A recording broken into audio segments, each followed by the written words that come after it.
LG electronics IPO कल खुला था बाजार में, कल होगा बंद। आज है दूसरा दिन। 1080 1140 ये है वो प्राइस बैंड। 13 शेयरों के आप लोट में अप्लाई कर सकते हैं। इशू की साइज है कुल मिलाकर 11,600 करोड़ की, जिसमें पूरा का पूरा ऑफर फॉर सेल है। सारा पैसा प्रोमोटर्स के पास जा रहा है, कंपनी के पास नहीं। आइए कंपनी की जानकारी एलजी इलेक्ट्रॉनिक्स की मुझे नहीं लगता कि देने की ज़रूरत है, फिर भी कुछ बेसिक डिटेल्स बता दूं मैं आपको। दक्षिण कोरिया की कंपनी है एलजी कॉरपोरेशन, उसकी सब्सिडरी कंपनी है एलजी इलेक्ट्रॉनिक्स इंडिया। भारत में home appliances consumer electronics segment में सबसे बड़ी दिग्गज कंपनी है। सबसे बड़ी इन हाउस प्रोडक्शन कैपेसिटी है इस कंपनी के पास में। इंडस्ट्री में लीडिंग पोजीशन है। अपने सारे सेक्टर्स में B2B और B2C दोनों स्पेस में कंपनी काम करती है। 30,000 से ज़्यादा डीलर्स हैं कंपनी के पास में, और 750 से ज़्यादा एग्जीक्यूटिव ब्रांड शॉप के साथ पूरे देश भर में डिस्ट्रीब्यूशन नेटवर्क है। और ख़ास तौर से Tier 2 Tier 3 सिटीज़ में, यानी कि देश के अंदर के भागों तक में बड़ी गहरी पकड़ है। आइए दो बेहद खास मेहमान हमारे साथ कार्यक्रम में हो रहे हैं शामिल। पहले हैं संजय चित्कारा साहब, जो एलजी इलेक्ट्रॉनिक्स के चीफ सेल्स ऑफिसर हैं, और कंपनी के साथ 28 साल का लंबा गहरा अनुभव है उनका। 99 में आपने ज्वाइन किया एलजी इलेक्ट्रॉनिक्स सेल्स रिप्रेजेंटेटिव के तौर पर, और आज आप देखिए चीफ सेल्स ऑफिसर तक पहुंचे हैं। आईएमटी गाजियाबाद से आपने मार्केटिंग में post graduation diploma in business administration किया है। एनआईटी कुरुक्षेत्र से आपने बीटेक की डिग्री हासिल की है। एक और बेहद खास मेहमान हमारे साथ हैं इस वक्त, अतुल खन्ना साहब, जो कंपनी के चीफ अकाउंट्स ऑफिसर हैं। आपका फाइनेंस का तगड़ा ट्रैक रिकॉर्ड है, अच्छा अनुभव है। 2000 में आप भी, अरे वाह क्या बात है सर, भी 25 साल से हैं। अच्छा, चार्टर्ड अकाउंटेंट भी हैं सर, और दयाल सिंह कॉलेज करनाल से आपने कॉमर्स में बैचलर्स की डिग्री हासिल की। आप दोनों का बहुत बहुत स्वागत है, धन्यवाद हमें समय देने के लिए। सबसे पहले तो संजय जी, शुरुआत आपके साथ करते हैं। वैसे तो एलजी इलेक्ट्रॉनिक्स को कभी इंट्रोडक्शन की ज़रूरत नहीं है, सारे इन्वेस्टर्स और सारे हाउस होल्ड नाम जाना पहचाना है, लेकिन फिर भी ये बताएं कि भारत को लेकर एलजी इलेक्ट्रॉनिक्स के क्या प्लान हैं, किस तरह का बिजनेस अब तक कर रहे हैं आप, और आगे चलते हुए किस तरह का बिजनेस रहेगा। एक थोड़ा विजन दें आप कंपनी के बारे में। तो धन्यवाद अनिल जी, हमें आज नमस्कार। इस प्रोग्राम में शामिल करने के लिए। तो ये जो हमारा जो आईपीओ है, ये एक नए चैप्टर की शुरुआत है। ये कोई एक फिनिशिंग लाइन नहीं है, और यहाँ से हम फोकस करेंगे अपने फ्यूचर के लिए एक सस्टेनेबल और प्रॉफिटेबल ग्रोथ डिलीवर करने के लिए, इनोवेशन को ड्राइव करके, लोकल इनसाइड प्रोडक्ट्स को देके और कस्टमर का ट्रस्ट अर्जित करके। कहने की जरूरत नहीं है, हम अपनी लीडरशिप को फर्दर स्ट्रेंथन करेंगे जिन प्रोडक्ट्स में हम ट्रेडिशनली बहुत स्ट्रांग है, जैसे कि refrigerator, washing machine, TV, air conditioners, microwave oven. उसके लिए हम नए इंडस्ट्री फर्स्ट प्रोडक्ट्स इंट्रोड्यूस करेंगे मार्केट में, और कंज्यूमर का एक्सपीरियंस एनरिच करेंगे। बिजनेस को नई डिवीजन करेंगे, उसका हम एक्सपेंड करेंगे, जिसमें मेनली हमारे जो प्रोडक्ट्स हैं वो है HVAC, commercial air conditioners, information display panels, और ई ब्लैक बोर्ड्स। तो हम इनको एक्सपेंड करेंगे। साथ में एक सर्विस की एक हम नई रेवेन्यू स्ट्रीम को जी जी, संजय जी मैं सुन पा रहा हूँ आपको जी। हाँ, सो नई टीम्स को भी हम डेवलप कर रहे हैं, एक केयर से सब्सक्रिप्शन प्रोग्राम को, जिससे हम एक लॉन्ग टर्म तक अपने कस्टमर्स के साथ एक रिलेशनशिप बना सकें और उनके एक्सपीरियंस को अच्छा कर सकें, और जिससे हम उन्हें रिटेन कर सकें फ्यूचर के उनकी जब नई अपग्रेड होगी। और ये सारी चीजों का जो आधार स्तंभ है वो हमारा मैन्युफैक्चरिंग कैपेबिलिटी है। एक तो नए तीसरे प्लांट को हम लेके आ रहे हैं हम साउथ में, आंध्र प्रदेश में। ये एक हमारा कमिटमेंट है इंडिया के मैन्युफैक्चरिंग इकोसिस्टम का। हम पूरी तरह से मेक इन इंडिया ड्राइव से अलाइंड है और अपनी ग्रोथ के लिए अग्रसर है। ठीक बात है। अतुल जी, 11,600 करोड़ का इशू है, पूरा ऑफर फॉर सेल है। कोई खास वजह है कि प्रमोटर लिस्टिंग के अलावा कोई और खास वजह है जो बेचना चाहते हैं? देखिए सर, एलजी इलेक्ट्रॉनिक्स 28 साल पहले हिंदुस्तान में आई थी, और ये कंपनी तब आई थी जब बहुत सारे इंडियन ब्रांड्स मार्केट में थे और इसको एस्टेब्लिश किया पिछले 28 साल में अपने प्रोडक्ट लीडरशिप से, अपनी टेक्नोलॉजी से, जो हमने यहाँ पे आर-एन-डी डेवलप की कोरिया में और हमारे इंडियन कंज्यूमर्स की इनसाइट्स के बेसिस पे जो प्रोडक्ट डेवलप किए, वो हम यहाँ पे मार्केट में लेकर आए और हमारे कंज्यूमर्स मैं बिलीव करता हूँ कि बहुत ही ज़्यादा खुश हैं हमारे साथ और हमने ये खुशी देखी है साथ-साथ नॉट ओनली कि हमारा हमारा मार्केट लीडरशिप उन्होंने हमें प्रदान किया है भारत देश में, साथ-साथ हमारा इश्यू भी ओवर सब्सक्राइब हो गया है ऑलमोस्ट ऑन डे 1। सो ये एक बड़ा अच्छा पॉजिटिव साइन है जिसमें हमारी जो कमिटमेंट जो है टुवर्ड्स इंडिया वो एक अलग स्तर की है जिसमें हम उस स्तर को और आगे बढ़ाएंगे। टियर 2 टियर 3 सिटीज में हम और अपना नेटवर्क बढ़ाएंगे और ज्यादा प्रोडक्ट लाइनअप्स लेकर आएंगे इनोवेटिव और एनर्जी एफिशिएंट प्रोडक्ट्स की अपने कंज्यूमर्स के लिए। ठीक बात है। संजय जी, एक चीज़ बताएं, जनरली जितनी भी विदेशी कंपनियां हैं अपने पेरेंट को एक रॉयल्टी पेमेंट करती है। आपकी रॉयल्टी पेमेंट का अब तक का क्या हिस्ट्री रहा है, कितनी आप दे रहे हैं, और क्या इन्हीं लेवल्स के आसपास रॉयल्टी रहेगी?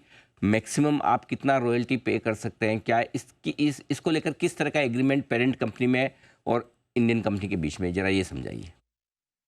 तो रॉयल्टी का जो स्ट्रक्चर होता है वो पेरेंट्स से जो हमें ब्रांड कंसिस्टेंसी मिल रही है या इनोवेटिव प्लेटफॉर्म्स उनसे हमें मिल रहे हैं और जो भी टेक्निकल नो हाउ हमें प्रोडक्ट प्रोवाइड करते हैं उसके लिए हम एक रॉयल्टी पे करते हैं।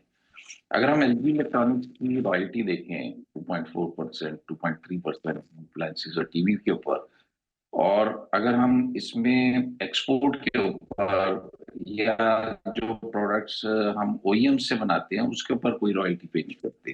तो जिस ओवरऑल अपनी टर्नओवर पे अगर हम इसको इम्प्लीमेंट करते हैं तो ये करीब 1.9% के करीब आती है और मैं समझता हूँ ये बहुत ही रीजनेबल रॉयल्टी है एनी मल्टीनेशनल कंपनी जो भी इंडिया में बिजनेस कर रहे हैं और रॉयल्टी दे रहे हैं। और गोइंग फॉरवर्ड हमारा ऐसा कोई भी ऐसा प्लान नहीं है कि हम इसको फिर से रिवाइज करें, क्योंकि अभी 2 साल पहले ही हमने इसको फिक्स किया था और रॉयल्टी को चेंज करना इतना इजी भी नहीं है क्योंकि इसमें ट्रांसफर प्राइस, दो टैक्स, देश की टैक्स अथॉरिटीज की इन्वॉल्वमेंट हो जाती है। तो ये कॉम्प्लेक्स प्रोसीजर है और ऐसी हमारी इंटेंशन भी नहीं है। ठीक बात है। अम, अतुल जी, पिछले 3 साल जो फिनेंशियल्स हैं मेरे पास में आपकी कंपनी के, बहुत ही इम्प्रेसिव है। प्रॉफिट की ग्रोथ देख लें, रेवेन्यू की देख लें, हर एक लिहाज से कैश बैलेंस देख लिया आप, debt free cash free debt free cash flow positive company है। अब तक की जो मजबूत ग्रोथ रही है लोअर बेस पे रही है, अब धीमे धीमे आपका बेस भी ऊपर शिफ्ट हो रहा है। क्या लगता है आपको, इसी तरह की ग्रोथ आने वाले समय में और रह सकती है? आप कॉन्फिडेंट है इसको लेकर, और यदि हाँ तो क्यों? हमारा जो ग्रोथ पेस रहा है सर, आपने सही बोला, 10.7% रहा है पिछले 3 फिस्कल ईयर्स में। और अगर हम 2025 फिस्कल ईयर देखें, तो यहाँ पर हमारा ग्रोथ रेट 14% रहा है। जो हमने अपने बिज़नेस के पोर्टफोलियो को स्ट्रेंथन किया था कोविड के बाद, उसके रीपिंग रिजल्ट्स हमें नज़र आए हैं 2025 के अंदर। और हम आगे आने वाले समय में भी इसको कंटिन्यू रखेंगे और हमारे मार्जिन की ट्रैजेक्टरी भी इससे इसी लेवल और इससे बेहतर लेवल पे जाने की उम्मीद है, क्योंकि हम जो फोकस करते हैं वो अ, हर साल अपने यहाँ पर कुछ इनोवेशन करने की कोशिश करते हैं, लाइक लोकलाइजेशन रेट बढ़ाते हैं जो अभी 54% के स्तर पर है और हम ये हर साल 2 से 3% इंक्रीज करते जा रहे हैं पिछले कई सालों से, और अभी भी हमें स्कोप नजर आ रहा है कि हम इसे हर साल 2 से 3% इंक्रीज करें over a period of next 4 to 5 years. Hmm. तो जिससे हमारा macro headwinds, global headwinds as well as dollar का जो इम्पैक्ट है वो हम उस पर रिड्यूस करते हैं बर्डन पे। और हमारी प्रोक्योरमेंट जो है वो बिजनेस इकोनॉमी ऑफ स्केल के बेसिस पे हमारा बिजनेस, हम जो है प्रोक्योरमेंट करते हैं वो भी बहुत ही ज्यादा ऑप्टिमाइज प्रोक्योरमेंट करते हैं नेगोशिएशन में। और क्योंकि आने वाले समय में हम फोर्सी कर रहे हैं कि कंपटीशन बढ़ेगा, लेकिन हम उसके लिए तैयार हैं। जी। संजय जी, आमतौर पर मैं सवाल प्रोमोटर से या मैनेजमेंट जो भी होता है आईपीओ के वक्त, तो ये पूछता हूँ कि इस आईपीओ को आपने इतना महंगा क्यों प्राइस किया। लेकिन आपके लिए सवाल थोड़ा सा अलग है। आपने इतना सस्ता क्यों प्राइस किया कंपेयर टू आपके जो दूसरे लिस्टेड पीयर्स है? क्या आपको मार्केट कंडीशन का डर है, या क्या आपको लगता है कि इतनी बड़ी साइज़ का 11,600 करोड़ का आईपीओ आसानी से पार होगा या नहीं? या फिर तीसरा ये है कि हुंडई का केस जो कोरियन कंपनी थी उनके आईपीओ में के बाद बड़ी हालत ख़राब हुई, या फिर ऑल ऑफ द अबव? कि आपको क्या लगता है किस वजह से इतनी सस्ती वैल्यूएशन पे आप आईपीओ लेके आ रहे हैं? देखिए, जो किसी भी वैल्यूएशन होती है किसी ऑर्गेनाइजेशन की, वो फंडामेंटल्स पे बेस्ड होती है। पहली तो मार्केट के सेंटीमेंट्स, और दूसरी उस कंपनी के फंडामेंटल्स कैसे हैं। तो हमारे फंडामेंटल्स बहुत स्ट्रांग है। जैसे कि अतुल जी ने बताया, industry leading profit growth, market leadership, बहुत ही स्ट्रांग फंडामेंटल है। हमारा जो एक आइडिया ये था कि हम एक 28 साल में जो हमने एक बिजनेस मॉडल क्रिएट किया है इंडिया के अंदर, हम उसमें अपने इन्वेस्टर्स की, अपने कस्टमर्स की भागीदारी चाहते थे कि ये नेक्स्ट लेवल की जो एक जर्नी हम नेक्स्ट फेज की कर रहे हैं, वो उसमें हमारे साथ जुड़े और हमारी सक्सेस को हमने शेयर करा है। हम एक ऐसी वैल्यू टेबल पे रखना चाहते थे जहां पर वो इसमें एक प्रॉफिट ले सके और एक वैल्यूएशन क्रिएट कर सके। हमें अपने फंडामेंटल्स पे बहुत ट्रस्ट है, और हमें मालूम है कि हम वापस जो एक हम ट्रू वैल्यू है वहां को, उसको बड़ी जल्दी अचीव कर लेंगे सर। और साथ ही संजय जी, आप 28 साल से हैं कंपनी के साथ, और मेरे ख्याल से कंपनी कितने 30 साल से है जी। इंडिया में? कितने साल से हैं? साल ये हो गई सर कंपनी 28 साल से ही है। मतलब आप शुरू से हैं कंपनी के साथ में? 97। एक तरह से जी जी हाँ, मतलब भले ही प्रमोटर ना हो लेकिन प्रमोटर से कम भी नहीं। खुद अतुल जी 25 साल 2000 से हैं ना सर आप भी? तो 25 साल से आप भी हैं हाँ जी सर। सर। इतने लंबे टिके आप दोनों एक ही कंपनी में, और वो भी मल्टीनेशनल कंपनी में। जनरली मल्टीनेशनल कंपनी में सीईओज सीएफओज ये सब इतने लंबे चलते नहीं है। क्या खास बात है सर इस कंपनी में? आप दोनों से ही सवाल है ये मेरा। सर, पिछले 28 सालों में इस कंपनी में मैंने अपने कुछ बाल जरूर खो दिए हैं, लेकिन मैंने काउंटलेस फ्रेंड्स बनाए हैं सर। काफी मोमेंट्स को एंजॉय किया है, बहुत सारे एक्सपीरियंसेस को लिया है, और एक कंसिस्टेंटली ग्रो करता रहा हूं। आप सोचिए, एक फ्रंटलाइनर एक कंपनी में ज्वाइन करता है, एक बिल्कुल एंट्री लेवल जॉब पे, और कंपनी के साथ ग्रो करते हुए आज आपके साथ बातचीत कर रहा हूँ। आप समझिए, एक this is a moment to cherish sir. Absolutely. Atul ji आप क्या कहेंगे? संजय जी ने बोला, मैं भी उसी में जाऊंगा। बाल मेरे भी, मैंने भी खोए हैं, कुछ उम्र के साथ, कुछ एक्सपीरियंस के साथ, जी। और कुछ कुछ तरह के प्रेशर्स के साथ। ये नॉर्मल रहता है लाइफस्टाइल में। लेकिन हाँ, अगर मैं कंपनी के बारे में बताऊं तो यहाँ पे एक अच्छा ओपन एनवायरनमेंट देती है कंपनी अपने ऑल एम्प्लॉइज को।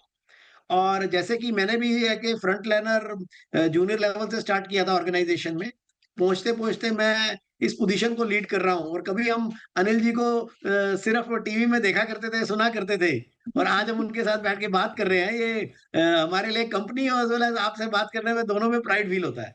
Thank you sir. ये आपका बड़प्पन है, आप ऐसी बात कह रहे हैं। मुझे आपको होस्ट करते हुए बहुत अच्छा लग रहा है। और इनफैक्ट हमने तो आपसे इंटरव्यू, बहुत कम ऐसा मौका होता है जब मैं आईपीओ का इंटरव्यू करने के पहले आईपीओ पे ओपिनियन दे दूं, और कल ही मैंने ओपिनियन दी भी, क्योंकि जी। आपके प्रमोटर तो कोरियन है, कंपनी जी 20-25-28 साल से आप दोनों के हाथों में कमान है।